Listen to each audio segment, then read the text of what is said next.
নমস্কার। যুক্তি তর্ক সঙ্গে অর্কই আপনাদের স্বাগত। আপনাদের সঙ্গে আমি অর্কপ্রভ সরকার। দেখুন, এখন ভিড় টানার প্রতিযোগিতা চলছে। দীঘায় জগন্নাথ মন্দির এবং সাংস্কৃতিক কেন্দ্রে রথযাত্রার সময় কত ভিড় হবে সেটা নিয়ে রাজ্যের শাসক দল একটু চিন্তিতই। কারণ তারা চাইছেন রেকর্ড জনসমাবেশ করতে, যাতে একটা কম্পারিজন হয় যে পুরীর জগন্নাথ ধামের জগন্নাথের রথযাত্রা থেকে ভিড়টা বেশি হয়। কিন্তু সম্ভবত সেটা হবে না, কারণ জগন্নাথ ধাম। রাজ্য সরকার পুরীর জগন্নাথ মন্দির এবং সাংস্কৃতিক কেন্দ্রকে জগন্নাথ ধাম বলে চালাতে চেষ্টা করছে। বিভিন্ন এফএম চ্যানেলে রথযাত্রা উপলক্ষে যে বিজ্ঞাপন দেওয়া হয়েছে তাতে বারবার করে জগন্নাথ ধামের কথা বলা হয়েছে। কিন্তু হিন্দু শাস্ত্র মতে ভারতবর্ষে 4টেই ধাম আছে। রাতারাতি একটা মন্দির কখনো ধাম হয় না। কিন্তু আমাদের সরকার তো এইসব মানে না। 14 তলা যদি মনে করে এটা জগন্নাথ ধাম, তাহলে সরকারি প্রচার যন্ত্র এটাকে জগন্নাথ ধাম বলেই চিহ্নিত করবে এবং সেই মর্মেই প্রচার করবে। তমলুকে শুভেন্দু অধিকারী রথযাত্রার আয়োজন করছেন, বাংলার অন্যান্য জায়গাতেও হবে। তমলুকের মন্দির থেকে পুরীর মহাপ্রসাদ বিতরণ করা হবে। ইতিমধ্যে পুরীর জগন্নাথ মন্দিরের প্রসাদ নিয়ে বিতর্ক হয়েছে। যেখানে হালাল খাবার তৈরি হয় সেই সমস্ত দোকান থেকে নাকি এই প্রসাদ তৈরি হয়েছে, এরকম একটা অভিযোগ আছে। সমাজ মাধ্যমে ঘুরছে এইসব ভিডিও, অনেকে আলাপ আলোচনা করছেন। মুখ্যমন্ত্রী কেন এই বিষয়টাকে এত গুরুত্ব দিচ্ছেন? তিনি একটা জিনিস স্পষ্ট বুঝতে পারছেন, এবার হিন্দুরা একজোট হচ্ছে। হিন্দুদের মধ্যে মেরুকরণ অতীতের সব রেকর্ডকে ছাপিয়ে যাবে। সম্প্রতি কালীগঞ্জে বিধানসভার উপনির্বাচনের যে বুথ ভিত্তিক ফলাফল দেখা যাচ্ছে, তাতে এটা স্পষ্ট, সংখ্যালঘু অধ্যুষিত কালীগঞ্জেও হিন্দুরা একজোট হয়েছে। 52,000-এর কিছু বেশি ভোট পেয়েছে বিজেপি। 109টা হিন্দু অধ্যুষিত বুথের মধ্যে 108টা বুথে তারা জয়ী হয়েছে এবং 72,000-এর একটু বেশি হিন্দুরা ভোট দিয়েছেন। তার মধ্যে 52,000-এর বেশি ভোট পেয়েছে বিজেপি। অর্থাৎ যারা ভোট দিয়েছেন তাদের 72% বেশি বিজেপিকে ভোট দিয়েছে। এবারে বিধানসভা নির্বাচনে লড়াই হবে 220টা আসনে। কারণ মমতা বন্দ্যোপাধ্যায় একটা বিষয় নিশ্চিত, মুসলমানরা লক স্টক অ্যান্ড ব্যারেল তাকে ভোট দেবেন। 74টা বিধানসভা কেন্দ্র আছে যেখানে মুসলমানরা সংখ্যাগরিষ্ঠ। তারাই ঠিক করবেন কে সেই কেন্দ্র থেকে জিতবে। সেখানে বিজেপির কোনো সম্ভাবনা নেই। বাম কংগ্রেস কতটা লড়াই দিতে পারবে আমার সংশয় আছে, যে 3-4টে আসন বড়জোর তারা পেতে পারে। কিন্তু ওই 74টার মধ্যে 70টা আসন তৃণমূল পাবে। বাকি যে 220টা আসন আছে তার মধ্যে 24-25টায় মুসলমান ভোট আছে, এই 24 থেকে 28% মতো। সেখানেও মুসলমানরা তৃণমূলকে ভোট দেবে।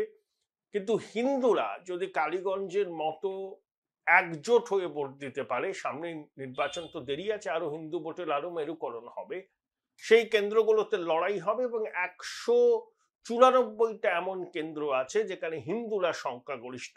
সেখানে হিন্দু ভোট যদি এক বাক্সে পড়ে, তাহলে পশ্চিমবঙ্গের বিধানসভা নির্বাচনের ফলাফল চমকপ্রদ হতে পারে।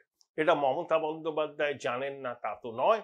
সেই জন্য মরিয়া হয়ে সরকারি খরচে জগন্নাথ মন্দির তৈরি করে তিনি একটা উন্মাদনা তৈরি করতে চাইছেন, যে তিনি প্রকৃত অর্থে সবার স্বার্থ রক্ষা করেন। কিন্তু বাস্তব কি? বাস্তব হচ্ছে এই সরকার তোষণকে একেবারে শিল্পের পর্যায়ে নিয়ে গেছে। ইমামরা ভাতা পান 2,500 টাকার মতো, আর পুরোহিতরা ভাতা পান 1,000 টাকার মতো। তো এতে কোথায় সমতা রক্ষিত হচ্ছে? অর্থাৎ মমতা বন্দ্যোপাধ্যায় একটা জিনিস নিশ্চিত হয়েছেন যে মুসলমানরা তাকে ভোট দেবেন, ঢেলে ভোট দেবেন, আর হিন্দু ভোটের মেরুকরণ যতটা সম্ভব বিজেপির পক্ষে ঠেকানো যায় সেই জন্যই তিনি একেবারে মরিয়া চেষ্টা করছেন। দীঘার জগন্নাথ মন্দিরের প্রতিষ্ঠা এবং সেখানে রথযাত্রা নিয়ে সরকার যেভাবে ঝাঁপিয়ে পড়েছে তার মধ্যে ভোটের অঙ্কটাই প্রধান। অর্থাৎ হিন্দু ভোটের মেরুকরণ কিছুটা হলেও যাতে কমানো যায়, এটাই একমাত্র লক্ষ্য। আপনারা অতীতে ফিরে যান, 2019-এর লোকসভা নির্বাচনের প্রচারে রাহুল গান্ধী নিজেকে শিবভক্ত বলে তুলে ধরবার চেষ্টা করেছিলেন। মন্দিরে মন্দিরে যেতেন, পুজো করতেন, মাথায় তিলক লাগাতেন। ফলাফল কি হলো? বিজেপি 303, কংগ্রেস 52। এই যে কেজরিওয়াল এবার দুয়ে মুচে সাফ হয়ে গেল দিল্লিতে, তিনিও কিন্তু বিজেপির দেখানো হিন্দুত্বের রাস্তাটাই অনুসরণ করেছিলেন। নিয়মিত হনুমান চালিসা পাঠ, সুন্দরকাণ্ডের পাঠ, সরকারি পয়সায় দিল্লির মানুষকে তীর্থযাত্রায় নিয়ে যাওয়া, এসব অনেক অনেক পদক্ষেপ তিনি নিয়েছিলেন। লক্ষ্য ছিল যে হিন্দু ভোটের মেরুকরণ বিজেপির পক্ষে যাতে ম্যাক্সিমাম না হয়। কেজরিওয়াল ডাহা ফেল, রাহুল গান্ধী ডাহা ফেল। আসলে হিন্দুদের স্বার্থ রক্ষার জন্য যে পার্টিটা ভারতবর্ষে প্রথম থেকে সক্রিয়, আপনি মানুন বা না মানুন, পছন্দ করুন বা না করুন, তারা স্পষ্টভাবে বলে তারা হিন্দুদের পক্ষে, হিন্দু জাতীয়তাবাদের পক্ষে, সেটা হচ্ছে ভারতীয় জনতা পার্টি। এটা নিয়ে কারুর মনে আয়োটা অফ ডাউট থাকার কথা নয়। তাই আপনি বিজেপি যে খেলায় সিদ্ধ অস্ত, সেই খেলায় আপনি বিজেপিকে হারাবেন কি করে? কেজরিওয়াল পারেননি, রাহুল গান্ধী পারেননি, এবং বলে রাখছি মমতা বন্দ্যোপাধ্যায়ও পারবেন না। মমতা বন্দ্যোপাধ্যায় বিগত 7-8 বছরে তোষণকে যে পর্যায়ে নিয়ে গেছেন, রাতারাতি তিনি দীঘায় জগন্নাথ মন্দির করলেন, প্রসাদ বিতরণ করলেন, রথযাত্রায় রথের রশিতে টান দিলেন, নিজের ব্যক্তিগত সঞ্চয় থেকে 5 লক্ষ টাকা দিয়ে সোনার ঝাড়ু দিলেন। রাতারাতি তার তোষণ, তার স্মৃতি মানুষের মন থেকে মুছে যাবে না, ওটা বাস্তব। তোষণটাকে শিল্পের পর্যায়ে নিয়ে গেছেন মুখ্যমন্ত্রী। তাই রাতারাতি তিনি হিন্দুদের মন জয় করার যে চেষ্টা করছেন, সেই চেষ্টা কিন্তু সফল হবে না। মমতা বন্দ্যোপাধ্যায় জানেন হিন্দু ভোটের মেরুকরণ হবে, কিন্তু মেরুকরণটা এমন পর্যায়ে যাতে না যায়, যাতে তার ভরাডুবি হবে নির্বাচনে, সেটা নিশ্চিত করার জন্যই তিনি এই মরিয়া প্রয়াস নিয়েছেন। এবং বিজেপি বিলক্ষণ জানে যে তারা মুসলমান ভোট পাবে না, তারা হিন্দু ভোটের মেরুকরণটাকে একেবারে সর্বোচ্চ পর্যায়ে নিয়ে যাওয়ার চেষ্টা করবে। কালীগঞ্জের বিধানসভার উপনির্বাচনের ফলাফল এটাই ইঙ্গিত দিচ্ছে, বিজেপির এই রাজনীতি পশ্চিমবঙ্গের মানুষ গ্রহণ করেছে। নইলে আপনি যদি বুথ ভিত্তিক দেখেন কালীগঞ্জ বিধানসভার ফলাফল, মুসলমান অধ্যুষিত বুথগুলোতে বিজেপি ভোট পায়নি, প্রায় 5টা, 10টা, 50টা। বিজেপি ভোট পেয়েছে কোথায়? যেখানে হিন্দুরা সংখ্যাগরিষ্ঠ। সেই 109টা ওয়ার্ডের মধ্যে 108টা ওয়ার্ডে বিজেপি জয়লাভ করেছে। মমতা বন্দ্যোপাধ্যায় 50,000 ভোটে জিতেছেন, খুব ভালো কথা, কিন্তু ওটা তো মুসলমান ভোটে জিতেছেন, হিন্দু ভোট তো তিনি বেশি পাননি। 72,000 হিন্দু ভোটের মধ্যে 52,000-এর বেশি পেয়েছে বিজেপি। বাম কংগ্রেসও কিছু পেয়েছে, কিছু নোটায় গেছে, ধরুন 10-11,000 ভোট পেয়েছেন মমতা বন্দ্যোপাধ্যায়। কিন্তু মুসলমানরা সামান্য কিছু অংশ বাম কংগ্রেসকে দিলেও ম্যাক্সিমাম ভোটটা তারা দিয়েছেন তৃণমূলকে। তাই তৃণমূলের এই সাফল্য। কিন্তু যেখানে মুসলমানরা 30%-এর নিচে, বা যে সমস্ত কেন্দ্রগুলোতে হিন্দুরা সংখ্যাগরিষ্ঠ, সেখানে হিন্দু ভোটের মেরুকরণ কালীগঞ্জের মতো হলেই হবে, আমার ধারণা আরো বেশি হবে। কারণ এবার নির্বাচনটা একেবারে মেরুকরণের আবহে হবে, এখানে আর অন্য কোনো দলের সামান্যতম ভূমিকা থাকবে না। তারা তৃতীয় চতুর্থ হওয়ার জন্য লড়বে এবং হিন্দু ভোটকে ভাগ করার জন্য হিন্দু সেনা বলে একটা দলের নাকি জন্ম হতে চলেছে বলে আমরা শুনতে পাচ্ছি। বিজেপির কিছু অতৃপ্ত আত্মা এই দলটা তৈরি করবে, আসলে করবে কিনা জানি না, উদ্যোগ নিয়েছে। এসব দল করার কোনো প্রভাব পড়বে না, কারণ ধরুন একটা হিন্দু সেনা বলে একটা দল নামলো ময়দানে, বিজেপির পুরনো অতৃপ্ত আত্মারা রইল, তা হিন্দুরা সেই দলটাকে মনে করবে যে এরা হিন্দুদের স্বার্থ রক্ষাকারী?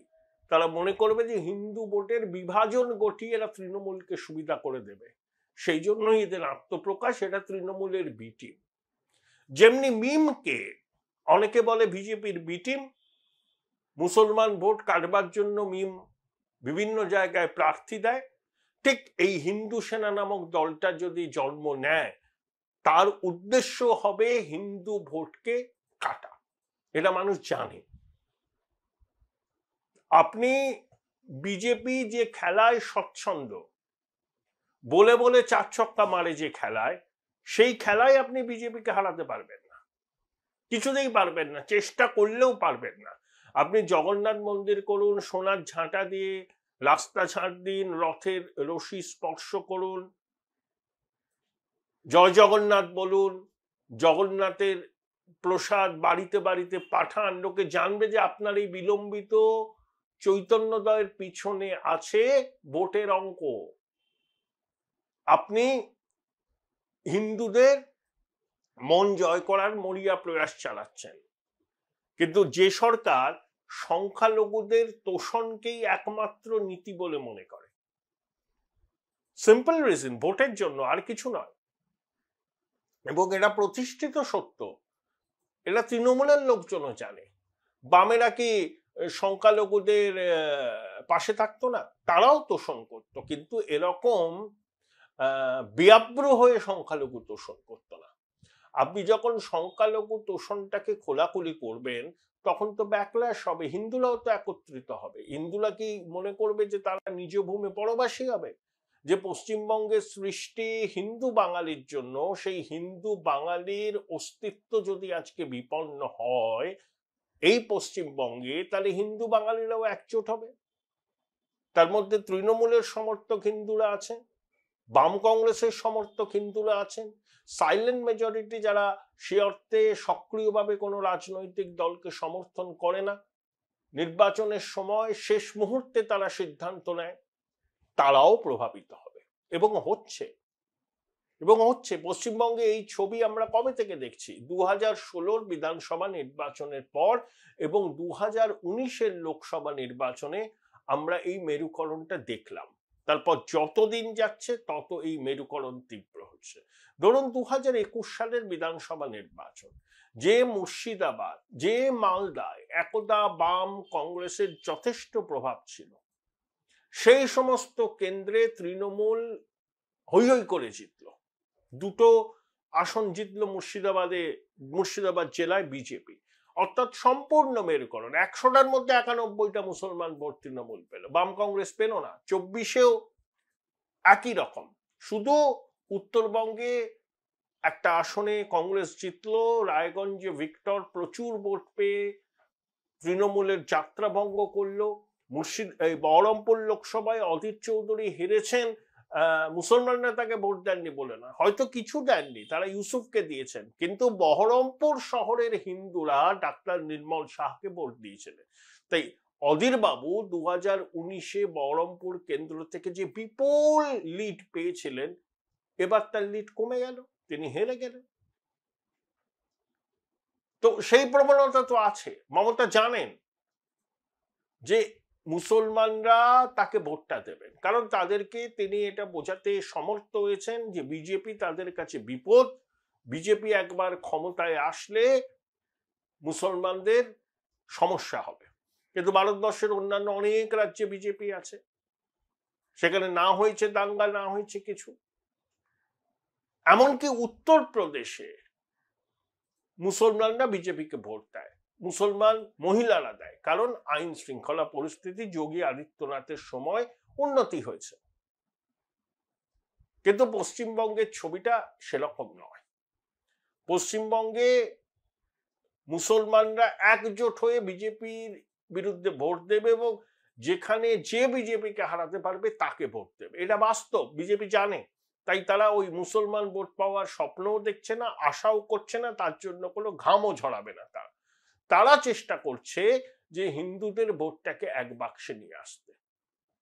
এর মধ্যেও দেখবেন no vote to BJP campaign হবে, বামেরা নেমে পড়বে, খ্যাকশিয়ালরা নেমে পড়বে, তৃণমূল সমর্থন করবে। সেরকম দু একজনের ভূমিকা উল্লেখযোগ্য হলে নির্বাচনের ফল বেরোনোর পর তাদেরকে পুরস্কৃত করা হবে। বামপন্থীরা আসরে নামবে তৃণমূলকে জিততে সাহায্য করার জন্য।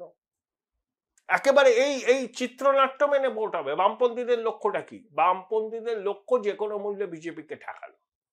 তার জন্য তৃণমূল বিরোধী ভোটটাকে তারা কিছু কিছু জায়গায় কেটে দেবে, যেগুলো ইনকন্টেস্টেড ইলেকশন, সেখানে তৃণমূল বিরোধী ভোটটাকে কেটে তারা তৃণমূলের জয়টাকে সুনিশ্চিত করবে। এটাই তাদের স্ট্র্যাটেজি। তারা জানে তারা খাতা খোলার সম্ভাবনা সিমস টু বি রিমোট, কিন্তু নিজেদের অস্তিত্ব টিকিয়ে রাখতে তারা এই কাণ্ডটা করবে, এটা আমরা জানি। কিন্তু দেখুন, বামপন্থীদের ভোট তো পুরোটাই চলে গেছে বিজেপির দিকে।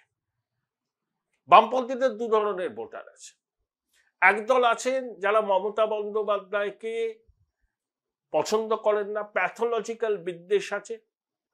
Join Indian Institute of Hotel Management now. Right choice, right decision. সেই অংশটাই লক স্টক অ্যান্ড ব্যারেল গেছে বিজেপিতে। আবার বামপন্থীদের একটা অল্প অংশ আছে যারা বিজেপিকে দেশের মধ্যে সব থেকে বড় বিপদ বলে মনে করে। তারা মনে করছে যে বামপন্থী বা কংগ্রেসের জোট কিছুতেই বিজেপির আগ্রাসন ঠেকাতে পারবে না, তাই অগতির গতি তৃণমূল। তাই বুকে পাথর চাপা দিয়ে তারা তৃণমূলকে ভোট দেবে, যাতে বিজেপি কোনোভাবে ক্ষমতার ধারে কাছে আসতে না পারে।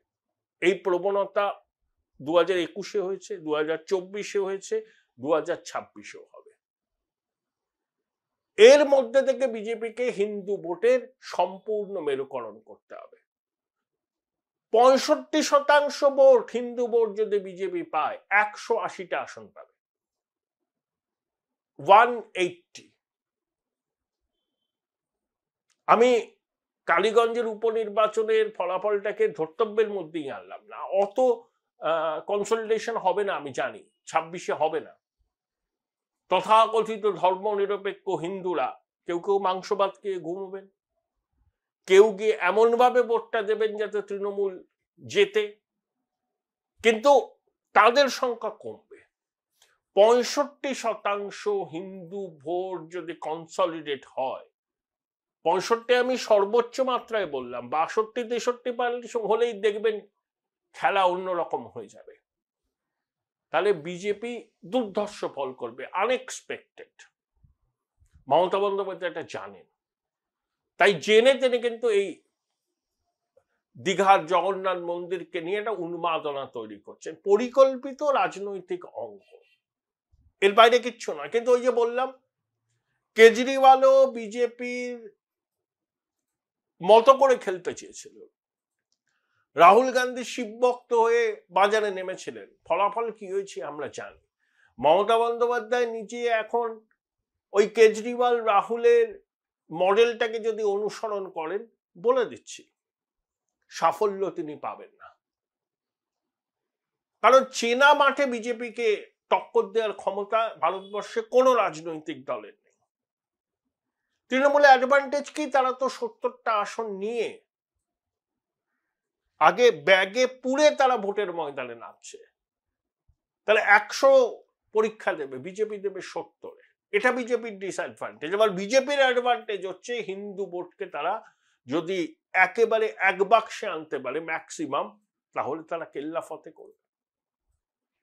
এটাই পশ্চিমবঙ্গের বাস্তব। অনেকে আফসোস করেন দেখে যে রুটি কাপড়া মাখানের বিষয়গুলো অপ্রাসঙ্গিক হয়ে গেল, শুধু ধর্মযুদ্ধ চলছে যেন। প্রথম কথা বলি, রুটি কাপড়া মাখান যতদিন এই সভ্যতা থাকবে, মানুষ থাকবে, এই নিয়ে আলোচনা চলবে, সমস্যা থাকবে, সমাধানের রাস্তা খুঁজতে হবে। আর ধর্মটা কি? আমরা যেটাকে ধারণ করি, ধৃধাতুযুক্ত অনট প্রত্যয়। তাই ধর্ম যদি বিপন্ন হয়, সেটা কিন্তু রুটি কাপড়া মাকানের থেকে 1% কম গুরুত্বপূর্ণ নয়। অন্তত আমরা যারা সনাতনী, আমরা যারা মনে করি যে আমাদের হিন্দুদের অ্যাসার্ট করা উচিত, নিজেদের অধিকার প্রতিষ্ঠা করা উচিত, তাদের কাছে ধর্ম খুব গুরুত্বপূর্ণ। পশ্চিমবঙ্গের অধিকাংশ হিন্দুর মানসিকতা কিন্তু এটাই। তারা এতদিন বিপদটা বুঝতে পারছিলেন না, বিপদটা কিন্তু আমাদের দরজায় করা নাড়ছে। বাংলাদেশে যা হয়েছে, এখনো হচ্ছে, সেই ছবি এখানে হবে না তার কি গ্যারান্টি আছে? কোনো তো গ্যারান্টি নেই।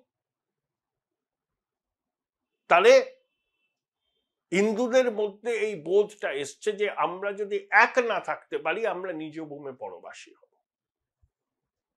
সেই বোধ থেকেই তারা একজোট হচ্ছেন এবং হবেনও। মমতা বন্দ্যোপাধ্যায় সেটাকেই ভয় পাচ্ছেন এবং সেই মেরুকরণকে ঠেকাবার জন্যই তিনি মরিয়া প্রয়াস করছেন। দীঘার জগন্নাথ মন্দির এবং তাকে কেন্দ্র করে রথযাত্রা এবং সরকারি প্রশাসনের সহায়তায় যেভাবে একটা হাওয়া তোলার চেষ্টা করা হচ্ছে, সেটা হচ্ছে এই লক্ষ্যে যে হিন্দু ভোটের সম্পূর্ণ মেরুকরণ যাতে বিজেপির পক্ষে না যায় সেটা নিশ্চিত করা, আর কিছু না।